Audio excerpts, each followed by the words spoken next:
সকলকে জয় যিশু। সকলকে স্বাগত এবং ধন্যবাদ জানিয়ে প্রভুর বাক্য নিয়ে চলে আসলাম আরও একটা সুন্দর দিনে। প্রতিটা দিনের মতন আজকের আরও একটা সময় আমরা প্রভুতে পেয়েছি।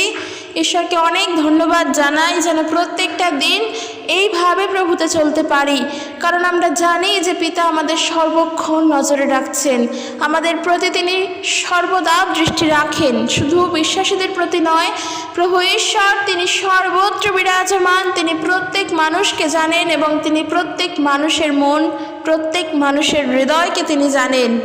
তাই আমরা প্রার্থনা করি প্রভুর কাছে সকলের জন্য, যাদেরকে আমরা চিনি না, আমরা জানি না, যাদের নাম দেখিনি, যাদের নাম কোনোদিনও শুনিনি, কিংবা যাদেরকে কোনোদিনও দেখিনি, আমরা তাদের জন্য প্রার্থনা করব, কারণ যে জানার সে কিন্তু জানেন। তোমার নাম ঈশ্বর জানেন, তোমার নাম আমি জানি না, আমার নাম তুমি জানো না, কিন্তু প্রভু ঈশ্বর আমাদের প্রত্যেকের নাম জানেন, আমাদের সকল কিছু তিনি জানেন। তাই আমরা প্রার্থনা করব সকলের জন্য এবং আমরা নিজেদের জন্য প্রার্থনা করব যেন প্রত্যেকটা দিন আমরা প্রভুতে চলতে পারি, কারণ প্রভু চান আমরা তার সঙ্গে যুক্ত থেকে আমরা তার পথে চলি। তাই তো তিনি বারবার আমাদেরকে বলেন, বিভিন্নভাবে বলেন, যেন আমরা তার ইচ্ছাকে পালন করে চলি, যেন আমরা তার বাক্যকে শুনে তা কার্যকারী হয়ে যেন চলতে পারি, যেন শুধুমাত্র বাক্যের শ্রোতা মাত্র না হই।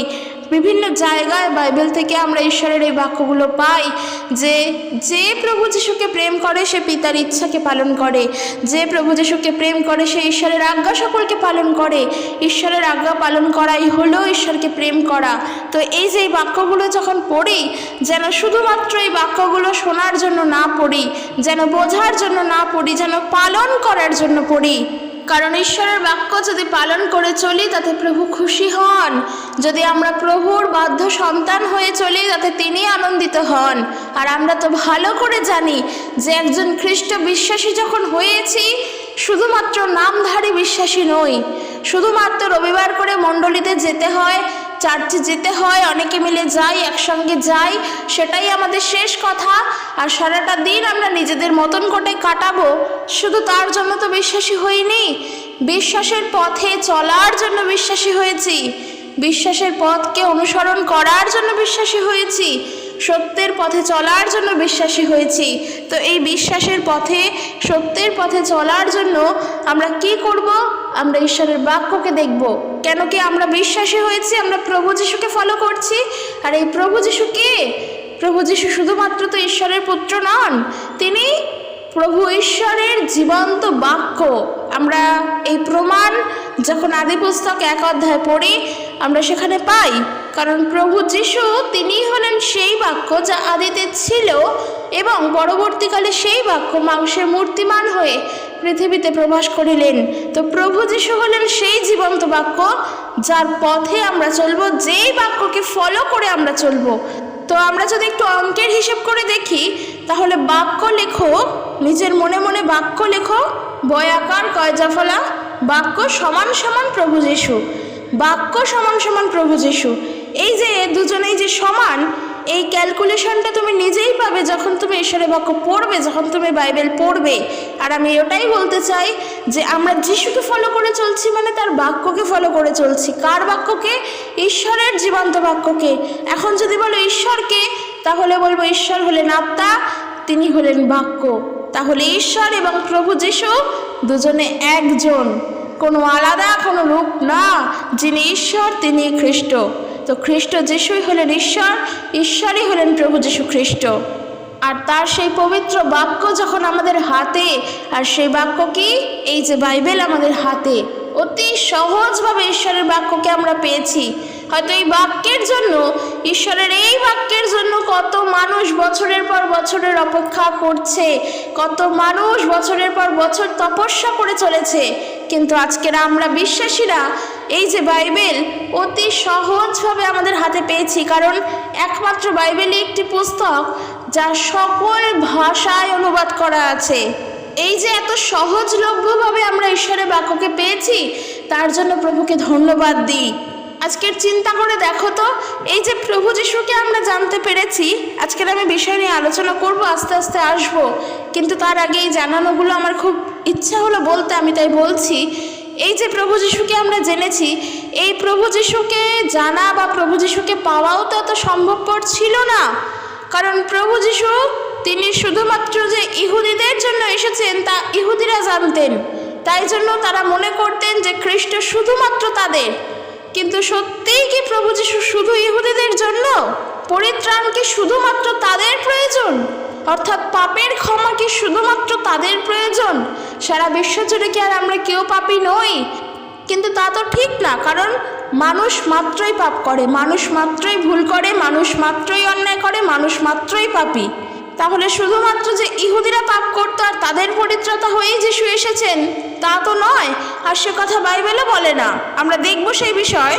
যদি আমরা ইফিসীয় তার 2 অধ্যায় 13 পদ থেকে পড়ি, সেখানে বলছে, দেখো সাধু পৌল তিনি লিখছেন, কিন্তু এখন খ্রিস্ট যিশুতে পূর্বে দূরবর্তী ছিলে যে তোমরা খ্রিস্টের রক্ত দ্বারা নিকটবর্তী হইয়াছ, কেননা তিনি আমাদের সন্ধি, তিনি উভয়কে এক করিয়াছেন এবং মধ্যবর্তী বিচ্ছেদের ভিত্তি ভাঙিয়া ফেলিয়াছেন, শত্রুতাকে বিধিবদ্ধ আজ্ঞা করারও ব্যবস্থাকে নিজ মাংসে লুপ্ত করিয়াছেন, যেন উভয়কে আপনাতে একই নতুন মনুষ্যরূপে সৃষ্টি করেন, এই রূপে সন্ধি করেন এবং ক্রুশে শত্রুতাকে বধ করেন, পূর্বক সেই ক্রুশ দ্বারা এক দেহে ঈশ্বরের সহিত উভয় পক্ষের মিলন করিয়া দেন।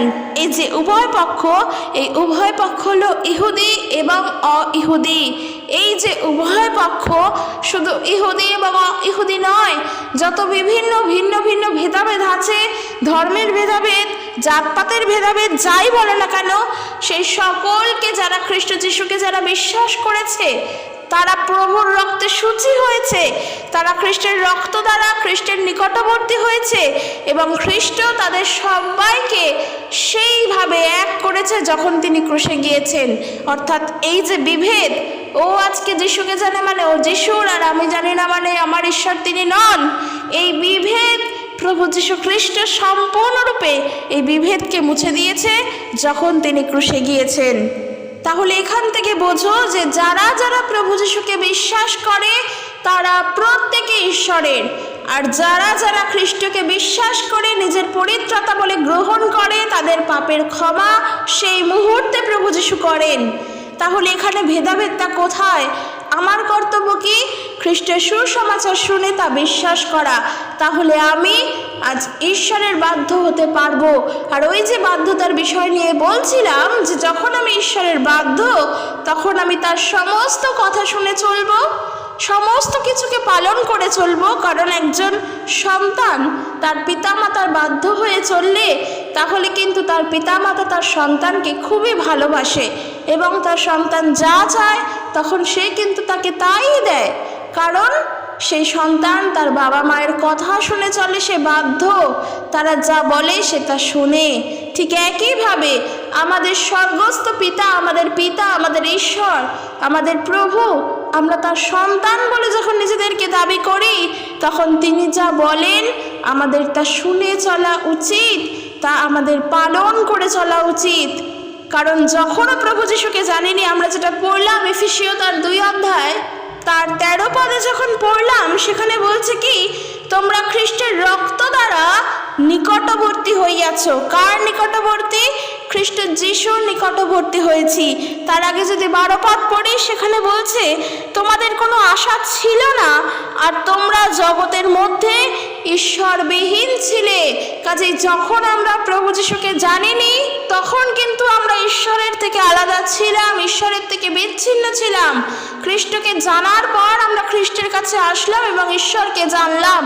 কিন্তু যেই সময়টা জানিনি তখন কিন্তু আমরা অবাধ্য সন্তান ছিলাম, আমরা কিন্তু জগতের অবাধ্যতায় চলতাম, আমরা ঈশ্বরের বাধ্য সন্তান তখন ছিলাম না। কিরকম? ধরো আজকে যেই কাজটা তুমি জানো সেই কাজটা মন্দ কাজ, করা ঠিক নয়, তুমি সেই কাজটাই সেই সময় বেশি করে করতে। কিন্তু আজকের যখন প্রভু যিশুকে জেনেছো, যখন জানতে পেরেছো ওটা তোমার ঠিক ছিল না, ওটা তোমার করা উচিত হয়নি, তুমি কিন্তু দ্বিতীয়বার আর এখন এসে সেই ভুল কাজে হাত দাও না। তখন তুমি চলতে তোমার ইচ্ছা হতো, তোমার ভালো লাগতো। আমি উদাহরণস্বরূপ বলি, কেউ নিজের মতন করে নিও না, খারাপভাবে নিও না, আমি উদাহরণস্বরূপ বলছি। মনে করো একসময় আমি খুব নেশা করতাম, নেশার মধ্যে জড়িয়েছিলাম। আমি জানতাম সেটা মন্দ জিনিস, কিন্তু আমার ইচ্ছে করতো, আমার ভালো লাগতো, আমি সেই জন্য নেশা করতাম। কিন্তু যখন থেকে প্রভু যিশুকে জানলাম, আমি যখন শিখলাম খ্রিস্টকে জানতে, তখন থেকে সম্পূর্ণ ওই নেশা আমি আমার জীবন থেকে দূর করে দিলাম। আমি এই দ্বিতীয়বারের জন্য আর ভুলে ওই নেশার দিকে তাকাতামও না। এই যে চলা, তখন তুমি তোমার ইচ্ছা অনুসারে চলতে, তোমার নিজ ইচ্ছা অনুসারে তোমার যেটা ভালো লাগতো সেটা তুমি করতে, কিন্তু এখন তুমি আর সেই মতো চলো না। তোমাকে যখন এখন বারণ করা হয়েছে ওটা ঠিক কাজ নয়, তুমি এখন ঈশ্বরের কথা, ঈশ্বরের বাক্যকে শুনেছো আর তা প্রাধান্য দিয়েছো। এই যে শুনলে এবং মান্যতা দিলে, মানে তুমি বাধ্য সন্তান হলে। একটা খুব সুন্দর উদাহরণ এখানে দিতে চাই। যখন প্রভু যীশু খ্রিস্ট তিনি ক্রুশে গিয়ে অত যন্ত্রণা সহ্য করছেন, অত কষ্ট সহ্য করছেন যা আমাদের কল্পনাতেও আসে না সেই যন্ত্রণা, আমি বারবার বলি, সেই সময়ও তিনি কিন্তু একটা উচ্চারণ শব্দ পর্যন্ত করেননি যে আমাকে মেরো না, আমার ব্যথা লাগছে, আমি তো দোষ করিনি, কেন মারছো, এই ধরনের কোনো কথা কিন্তু তিনি বের করেননি মুখ থেকে। উপরন্তু তিনি বার করলেন তার প্রথম বাণী, আমরা সবাই জানি, আমি আর বলছি না। তো সেই ব্যক্তি সেই সময়ও চুপ ছিলেন। কেন চুপ ছিলেন? কী কারণে চুপ ছিলেন? কারণ তিনি ছিলেন ঈশ্বরের বাধ্য সন্তান, তিনি ছিলেন ঈশ্বরের বাধ্য। তার ক্রুশীয় মৃত্যুর মধ্য দিয়ে তিনি যে কতটা বাধ্য তার প্রমাণ পাওয়া যায়। তিনি সেই সময়ও কোনো কথা বলেননি। এর থেকে বড় প্রমাণ, এর থেকে বড় দৃষ্টান্ত, এর থেকে বড় সত্য আর কি হতে পারে? তার ক্রুশীয় মৃত্যুর সময় সে চুপ, কারণ সে জানতেন যদি এই সময় আমি মুখ খুলি তাহলে ঈশ্বরের ইচ্ছা আমার জন্য পূরণ হবে না, ঈশ্বরের ইচ্ছা এই জগৎবাসীর জন্য পূরণ হবে না, অর্থাৎ তিনি যেই উদ্দেশ্য নিয়ে এসেছিলেন তা পূর্ণতা পাবে না। তিনি সেই সময়ও চুপ, তিনি ছিলেন ঈশ্বরের বাধ্য, কারণ প্রভু তাকে তা করতে বলেছিলেন, তিনি তা করেছিলেন।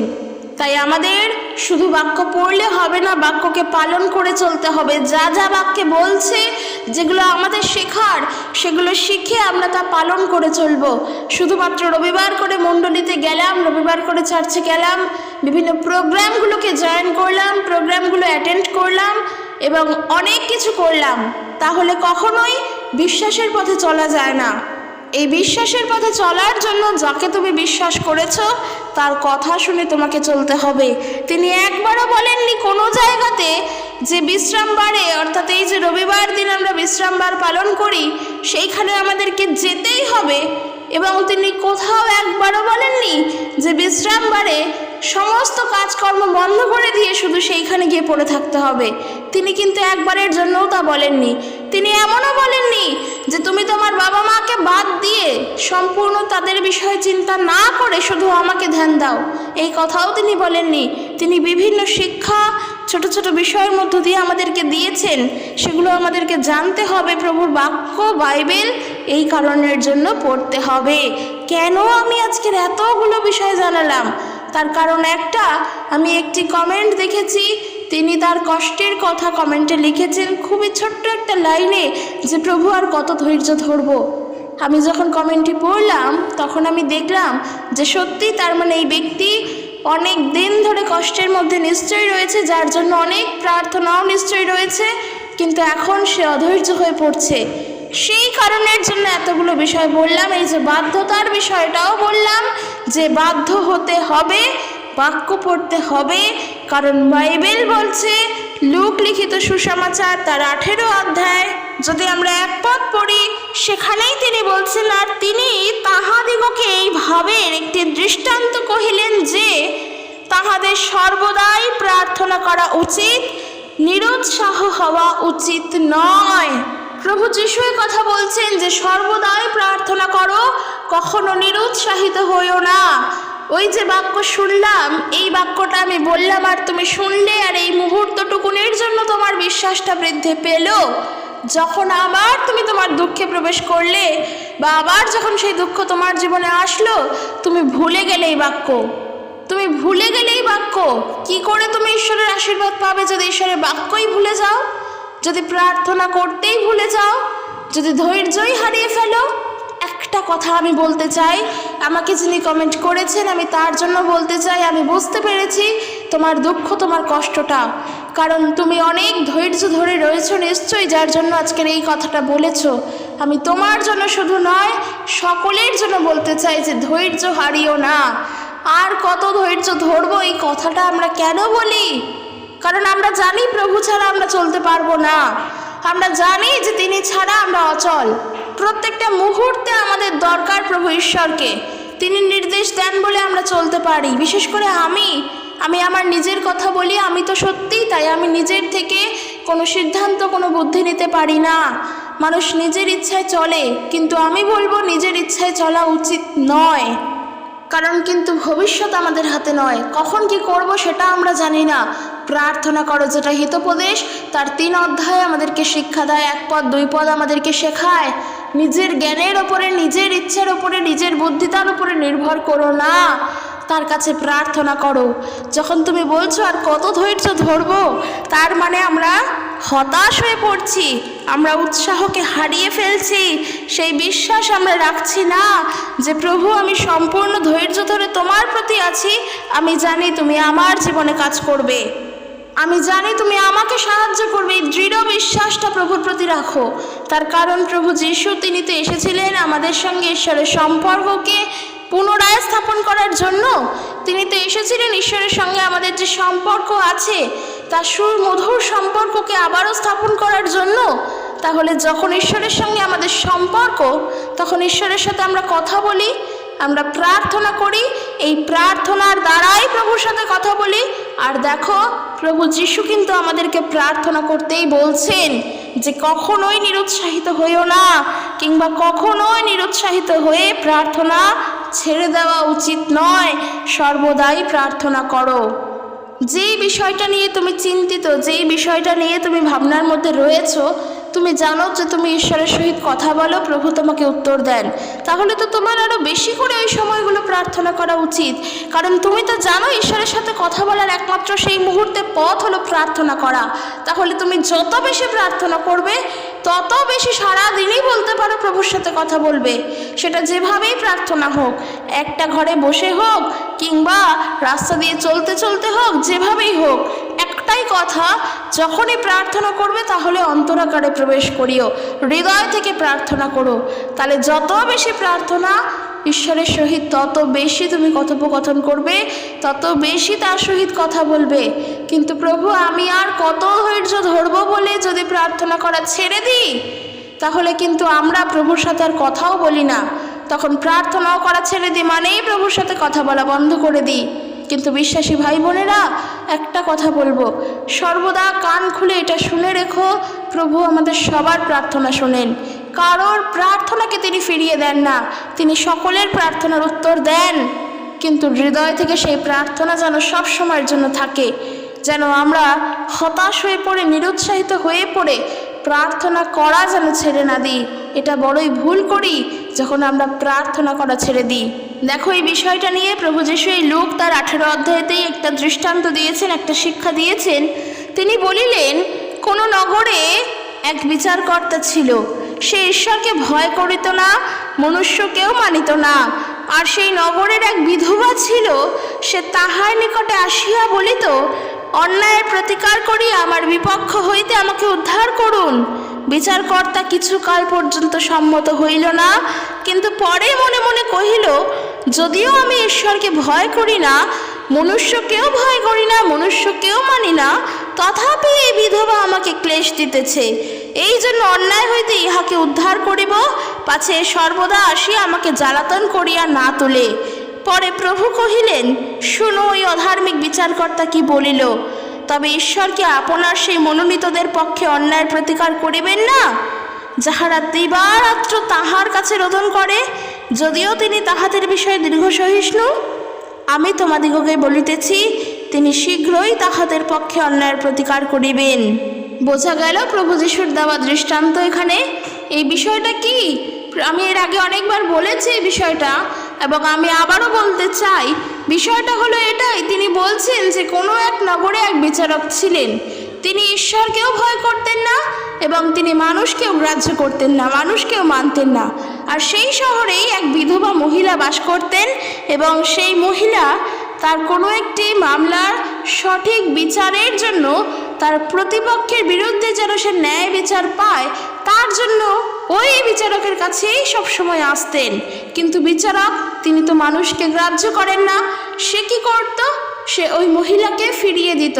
সেই মহিলা যতবার আসতো, সেই বিধবা মহিলা যতবার আসতো, সেই বিধবা মহিলাকে সেই বিচারক ততবার ফিরিয়ে দিত। ঠিক এরকম করতে করতে বিচারক হঠাৎ একদিন ভেবে উঠলেন যে যতবার উনি আসে তাকে আমি ততবার পাঠিয়ে দিই, তারপরেও তিনি আমার কাছে আসা ছাড়ছে না, আমার থেকেই সে প্রতিকার পেতে চায়। তাহলে একবার যদি আমি তার কেসটা জিতিয়ে দিই, তাহলে তো আর দ্বিতীয়বার সে আমার কাছে আসবে না, আর আমার থেকে চাইবে না, দ্বিতীয়বার আর আসবে না আমাকে জ্বালাতন করতে। এরপরে প্রভু বললেন, লক্ষ্য করো ওই অধার্মিক বিচারকর্তা কি বলল। কেন এখানে সেই বিচারকর্তাকে অধার্মিক বলা হলো? তার কারণ ওই ব্যক্তি না মানুষকে মানতেন না ঈশ্বরকে গ্রাহ্য করতেন। তো এক কথায় তার হৃদয় যদি বলি, সে হৃদয় হলো কঠিন হৃদয়, রুক্ষ হৃদয়, যেখানে এতটুকুনের জন্য কোনো দয়া মায়া নেই। সেই কারণের জন্য ওই বিধবা মহিলা তিনি কষ্ট করে আসছেন, তারপরেও তাকে ফিরিয়ে দিচ্ছে। সেই অর্থে এখানে বলা ওই অধার্মিক বিচারকর্তা কি বলল। তাহলে এবার প্রভু যীশু বলছেন, তাহলে ঈশ্বর কি তার মনোনীত লোকেরা যারা দিন রাত তাকে ডাকছেন, তারা যেন সঠিক ন্যায় বিচার পায়, তাহা কি তিনি দেখবেন না? প্রভু ঈশ্বর তিনি কি অযথা দেরি করবেন যেন আমরা সহজ বিচার পাই বা ন্যায় বিচার পাই? না, তিনি তা করবেন না। প্রভু বলছেন, আমি তোমাদের বলছি, তিনি তাদের ন্যায়ের পক্ষে বিচার করবেন আর তা তাড়াতাড়ি করবেন। আর সেই কারণের জন্য যেন আমরা হাল না ছেড়ে দিই, যেটা ওই মহিলার থেকে শিক্ষা নেওয়ার বিষয়। তিনি দেখছেন যে ওই বিচারকর্তা সে কিন্তু ওই মহিলাকে সঠিক বিচার পাইয়ে দিচ্ছে না,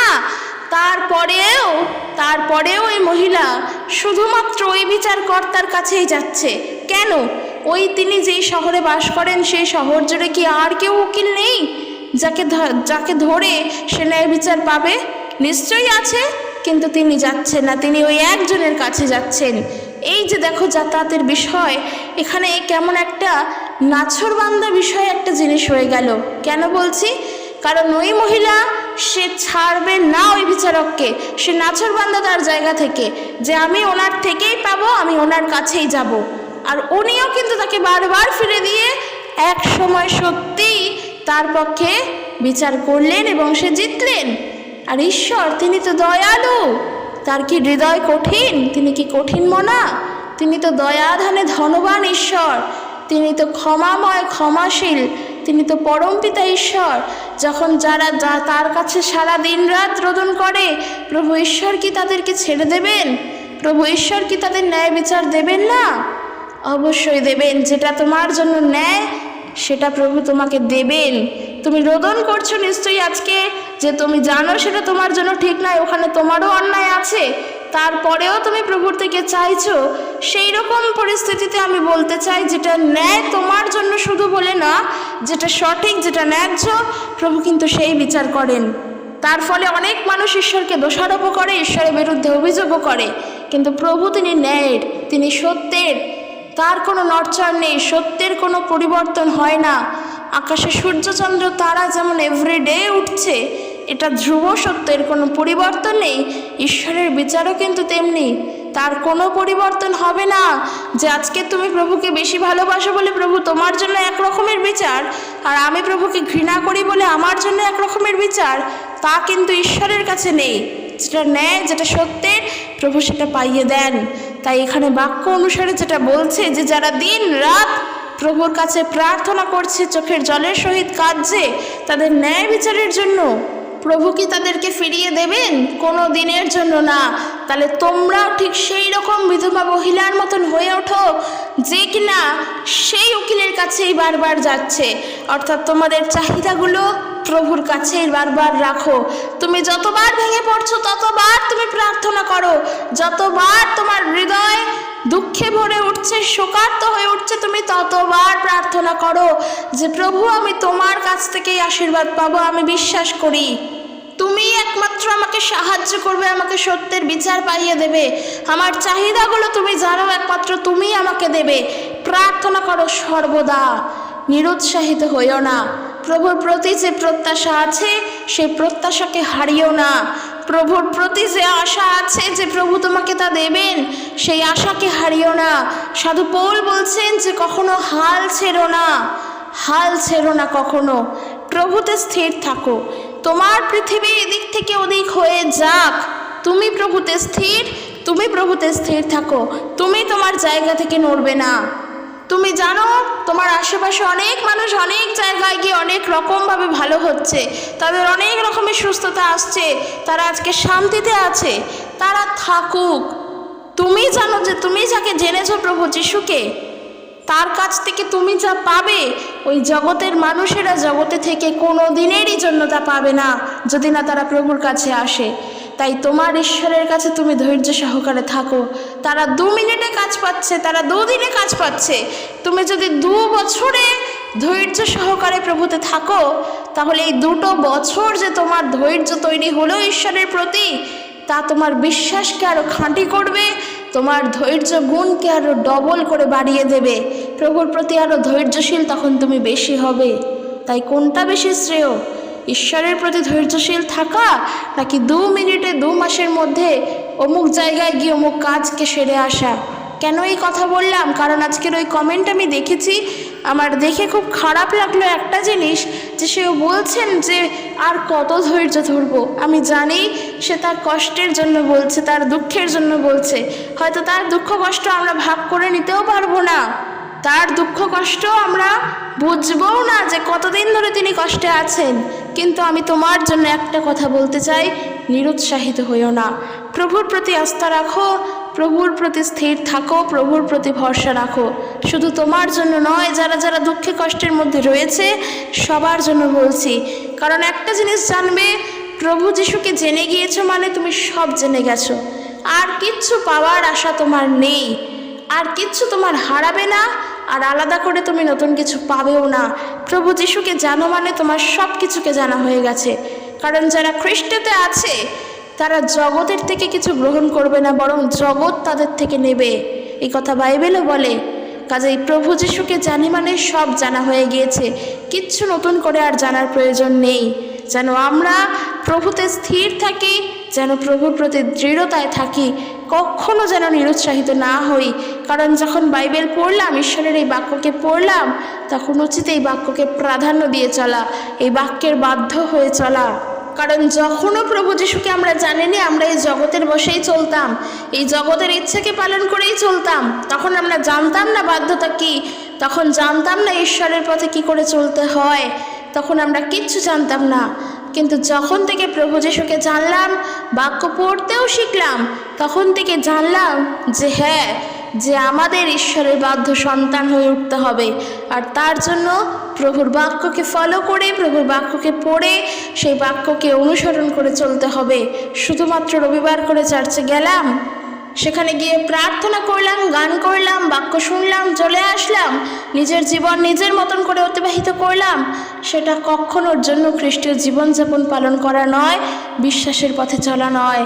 যে ব্যক্তি বিশ্বাসের পথে চলবে সে ঈশ্বরের ইচ্ছাকে প্রাধান্য দিয়ে চলবে, সে ঈশ্বরকে গুরুত্ব দিয়ে চলবে।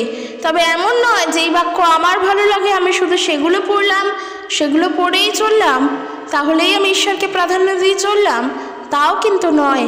কারণ আবারও বলছি যে প্রভুর বাক্য সত্য, তা সকলের জন্য সত্য, তা পালন করে চলা উচিত।